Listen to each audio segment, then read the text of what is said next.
Court today overturns the High Court ruling in Bisu OSP legal battle. We know that the OSP has been fighting Charles Bisu, I don't know what for, about some videotape that Anas did. Of course, you know that Kisi Ajabe used to be lawyer for Anas. They are bosom friends, they are partners, etc., etc. And this is what the story says. The Supreme Court, and incidentally, the lawyer who argued this case successfully, the same lawyer on my seat now, so don't worry, there's a lot that we're going to hear tonight. The Supreme Court has overturned a High Court ruling that dismissed an application filed by the former secretary to the Interministerial Committee Against Illegal Mining, Charles Bisu, at the Human Rights Division of the High Court. Charles Bisu filed an application there that was dismissed. Let's see. The application was filed against the Office of the Special Prosecutor in relation to the handling of criminal complaints against him. The case stems from allegations of corruption and related offenses against Charles Bisu following the airing of an investigative documentary by journalist Nas Arimiya Nas. Subsequent to the airing of the documentary, the OSP declared Bisu a wanted person. In response, Bisu secured an injunction from the courts to prevent the OSP from enforcing the arrest. In June 2023, he filed a case at the Human Rights Court accusing the OSP of unlawfully securing the arrest warrant. The OSP, however, denied the existence of any such arrest warrant and argued that it did not require judicial authorization to arrest Bisu. The Kaneshie District Court, which Bisu claimed had issued the alleged warrant, also denied ever granting such an order. This position was supported by the Attorney General who represented the District Court. The Attorney General here refers to Dominica Ayini's outfit. Despite this, Bisu's legal team cited a public interview granted by the Special Prosecutor on Joy FM's news file as evidence of the alleged warrant. They argued that the judge should listen to the interview audio before making a determination. However, the judge dismissed the case without reviewing the audio, which to his lawyer was contrary to an earlier indication that it will be conceded. Bisu subsequently filed a judicial review application at the Supreme Court, seeking to quash the High Court's decision and prohibit the presiding judge from continuing to hear the case. According to Bisu's lawyers who are in the studio today, the Supreme Court has now directed the High Court to determine whether the arrest warrant was lawfully obtained. In response to the Supreme Court's ruling, the Office of the Special Prosecutor has indicated that it will now expect to cross-examine Bisu's legal team in court. Speaking to City News after the proceedings, Bisu's lawyer, Nana J. Bafo, emphasized the significance of the case in setting a precedent on the legal authority of the OSP to issue arrest warrants. Meanwhile, in a related development, the criminal court is expected to consider a plea agreement tomorrow between the OSP and Thomas Andiowusu, the second accused in the case titled The Republic versus Charles Bisu and another. So, the OSP went to Supreme Court and he was told that the conversation that was the guy's name, Samuel Dako, Sami Dako, he talks quite a bit. Sami Dako talks quite a bit. I mean, I don't know how much seasoned lawyer he is, and when he talks, I don't know whether his constitutional law is sound or not, but that's up to him. And he talks quite a bit, and he talks a whole lot. I mean, he was a journalist. I'm not sure the extent of distinction he got in journalism, but he went to study law, and he talks a lot. So he's the one who has created problem for Kisi Ajabe because he went on Joy FM to blab. And the blabbing has created a problem for Kisi Ajabe, who wanted to say that I didn't get any arrest warrant. And they said, but the guy was on Joy FM, said that there was an arrest warrant that was obtained. And then they played it and said, yes, you got an arrest warrant. The arrest warrant was not properly taken. The High Court should look at it. That's the kinds of things that the OSP does. But now we are moving straight into the OSP's big conversation. Do you have a video of him talking about Ken Oforiatta, and then we can move on? Now, this is the OSP here. This is Kisi Ajabe flying in this plane to go and interview President Mahama's brother abroad. He didn't even tell us that he was taking taxpayers' money to fly abroad to interview President Mahama's brother. Kisi Ajabe didn't tell us. He took taxpayers' money, your money, my money, 10 CDs, 5 CDs, 20 CDs, 6 CDs, the money that you pay at the top. When the Abaye people go and beat them in Makola, the money they collect, they give it to Kisi Ajabe to buy air tickets and fly to go and interview President Mahama's brother. He came back and said, there's no problem with the Airbus. We are happy with that, no problem. President Mahama is clean. But if you were able to do this for somebody who didn't hold public office, for somebody who didn't know how much money we were going to get from him, you were able to fly abroad to, and he didn't go alone. He went to military, police, and all those things he does. He travels with Ghanaian police, him in New York. You travel with him. I've been on the plane with him so many times. I've seen him in London. He said he won't shake my hand. I didn't mind him. You see him on the plane. You see plenty of soldiers around him. That's how he travels. So he takes your money, my money. He travels with himself, his security, blah, blah, blah. And they all travel. He goes with people who are not supposed to be staff of the OSP, who are staff of the OSP. But their time will come. Their time is coming. It will surely come. They are not staff of the OSP. They are on the OSP list. He travels with them. He pays taxpayers' money. He goes to interview President Mohammed's brother. Well, how did I know? It is in his own report. It is in Kisia Jabe's own report. It is there that he traveled to go and see President Mohammed's brother. That is fine. No problem about it. But if you were able to... Were you there in person? So, or your team my partner went to argue it. So it's basically this. 2023, if you recall, there was news out, there was news all over the place that the special prosecutor had obtained an arrest warrant for Charles Bisu. I remember Joy News calling me, Event Mensah calling to interview me on it, and I was surprised because we had been engaging the OSP, through letters that they should give us a little time. Charles Bisu was going to appear at the OSP because there was a domestic emergency, for which reason the time proposed or the date proposed could not be responded to. And so we needed a little time. The OSP said no. The next thing, there was news outbreak all over the place. There were interviews by some persons at the OSP confirming that indeed an arrest warrant had been obtained. Subsequently, we went to court to obtain an injunction saying that it was unlawful even if it exists. Because obviously, if someone obtains an arrest warrant, it's difficult to know which court he obtained it from. But luckily for us, through the news outbreak, we had gotten to know, and then the interviews, that indeed there was some arrest warrant. The OSP followed that with a publication on its news website, like he had done for Ken Oforiatta, that Charles Bisu had been declared wanted. Following the grant of the injunction, to our surprise, the OSP comes to court and say that there is no arrest warrant. So then it had missed... What injunction was granted? An interim injunction to restrain the OSP from enforcing the arrest warrant. I'm very happy. I'm going to interview... By High Court. It was granted by High Court because we produced evidence of media interactions by the OSP confirming the existence of the arrest warrant. The allies of the OSP in the media had run with it on news networks that it existed. In fact, some people even accused me for sounding disrespectful to the court because they thought I had said Charles Bisu would not respond to the arrest warrant by going to the OSP. When, in fact, all I was saying was that if you have obtained an arrest warrant, then enforce it. It's not for him to come to the OSP. My brother, subsequently, the OSP comes to court to say no arrest warrant exists. So if no arrest warrant existed, as a public office, you cannot deceive the public like that. If it didn't exist, how did the news, right, got carried throughout Ghana that there was an arrest warrant? In fact, even if it was not true, what did you do at the time to let people know that it didn't exist?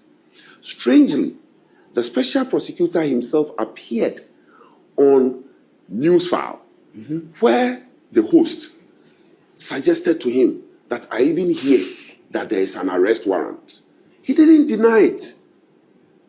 Clearly, therefore, there was, people had been made to believe, because you know that you cannot, words of people who hold public office, they cannot be taken for granted.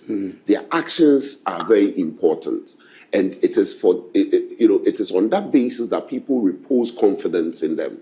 And so when you have made everybody to believe, and now you are saying there's no arrest warrant, the burden was then on us to prove the existence of the warrant. So we put together all the evidence in the public domain, where the OSP, by its conduct, had made the whole of Ghana believe that there was an arrest warrant. At the court said, this is the direction in which I was going to determine this matter. One of it was going to view the video evidence where the OSP and various media houses and elements within the OSP had made the people of Ghana believe that there was an arrest warrant. We had, following that, gone to make payment for the video evidence to be viewed at the court's video conference facility. Subsequent to this, a new judge comes. When the judge came, I raised a preliminary issue. You know, the OSP, because I was the deponent to the affidavit, the OSP wanted me cross-examined. I didn't have a problem. But I said, if you are denying that there is no arrest warrant, and in the light of that, we have a gamut of evidence before this court, then the cross-examination may not be necessary. Let the court go and view, and we make our submissions, because the basis on which we had come to this conclusion is already before the court. The judge then adjourned to rule on that preliminary point. Subsequent to it, there were several adjournments, about 3-4 adjournments. My junior in chambers goes to court, and then the judge says, there's no need to even hear submissions from counsels. He has dismissed our suit. He didn't look at the video? He didn't look at it. Was it admitted in evidence, though? It was attached to our affidavit, so it was in evidence. And so the court had said it was going to view it to determine one, admissibility, and subsequently the relevance and the weight that it places. So it hadn't yet been admitted? It hadn't yet been. The High Court judge should have that authority to say that I will not look at it. But the court itself had set out how it was going to deal with the matter. And so there was a procedural injunction on the court to deal with it in the manner which he had made all of us believe that he was going to deal with it. Yeah. Then what happens? The judge says he has dismissed it. Then we said, don't worry. We climbed up to the Supreme Court and said, 1, there was an error apparent on the face of the record. 2, by setting out the manner in which he was going to deal with the matter, right, he could only deal with it in the same manner unless he had varied it. Otherwise, he doesn't have jurisdiction to proceed. What did the Supreme Court say? The Supreme Court agreed with us. How many judges? 5 judges. 5-0? 4-1. Justice Bafuboni presided, and he was the one who dissented. And so... Wow, that's interesting. Yes. The acting Chief Justice? Yes. He dissented? He dissented. Who were the other 4 judges? Justice Darko, Asari Darko, Justice Professor Henrietta Mensah Bonsu, I think Justice Kofi and Gau or the other one, I've forgotten. Okay. But so they said no, having led us to believe that this is the manner in which he was going to hear the matter. And on the basis of it, we're going to pay money for the purposes of viewing of the video. Right? He erred. He didn't have jurisdiction to proceed. So the court has quashed the ruling and has prohibited the judge from hearing the matter. So the case will go before a different judge. Nominated by Justice Bafuboni? Yes. Will be nominated by Justice Bafuboni. But it's a human rights matter. There are only 2 human rights courts. So if it doesn't go to Human Rights Court 2, it goes to Human Rights Court 1. So now it's likely to go to Human Rights Court 1 because Human Rights Court 2 was the one that was hearing the matter. Yes. But Paul, this case is very important because one of the key weapons of the OSP has been the arrest warrant. And some of us have said the manner in which he handles it is unlawful. He thinks that without securing a warrant of arrest from the court, it can issue wanted list on its website and publish it all over Ghana on Facebook. The court is being invited to make a determination, right, of the circumstance under which such warrants may be issued by the OSP. Because Act 30 makes it clear the circumstance under which it may be issued.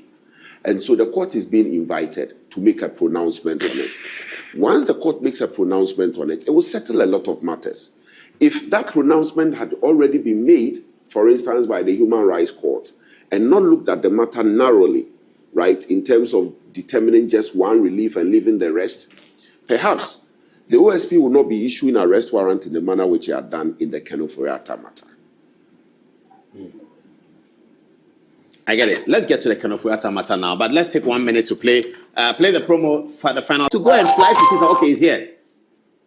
The OSP interviewed former President Dramani Mahama on 5th January 2024 in Accra. On its own, OSP located and interviewed Samuel Adam Foster, Philip Sean Middlemiss, Leanne Sarah Davis, and Sarah Fenel outside Ghana in March 2024 in the presence of their counsel. You flew out. This is OSP's report 5.18. You flew out to go and interview Samuel Adam Muhammad. This is 8th August 2024, report of investigations into alleged bribery of Ghanaian officials by Airbus. Now, you are investigating bribery of Ghanaian officials by Airbus. You were able to travel to go and interview Samuel Adam Foster. I know him. Samuel, I've met him before. I met him in Accra here. And you were able to go and interview Samuel Adam Foster in London. Samuel Adam Foster, the allegation was that he has participated in some bribery. It's just an allegation, we don't know. You are here telling us that Ken Ofori-Atta has $58 million he sank in the cathedral hole that you are going to collect. So we at least, you've assured us that there's some $58 million to collect from Ken. Can't you take a small fraction of that money to go and interview in America so that you go with your processes? Criminal lawyers tell me today that if you have the documents, you don't need Ken Ofori-Atta. You can go to the court and begin his prosecution. And when you have finished his prosecution, you can get him. When they pronounced Sedina Tamaklo guilty, was she in Ghana? Was Sedina Tamaklo in Ghana? Look at Kisai Dabe, somebody was teaching criminal law. He was teaching criminal law. When you have a personal vendetta against people, you can expose yourself this way. It's terrible. That's not how the republic should be built. Sedina Tamaklo was pronounced guilty here in Accra. She was not here. She is still not here. I saw a picture from a post by Vomaho today, who was urging the Attorney General that before you do anything, bring Sedina Tamaklo back. I think it's a reasonable post, but it's up to them. Sedina Tamaklo was not in Ghana when she was pronounced guilty. You have been able to take plane to go and interview somebody. You cannot do the same for somebody that you have assured us that our 58 million is with him. I don't know. Lawyer Bafo. Yes, sir. The ball is in your court. Where are we on this matter? You have been studying the OSP's issues in Parliament. Where are we on this matter? Thank you very much for having me. And before we proceed, I want to commend highly the minority in Parliament. They are doing a fantastic work. But for their oversight, a yarn was going to be pulled through their eyes. We wouldn't have seen today that the so-called petrol levy, we now call it P levy or D levy. Doomsaw levy. Doomsaw levy. But in fact, Afenyo exposed them. They wanted to quickly move it through the House without a scintilla of information that was actually a tax that was going to be imposed. It was Afenyo that stood up and said, why don't you tell us that this is a levy that we are going to pay on every litre of fuel, 1 cedi?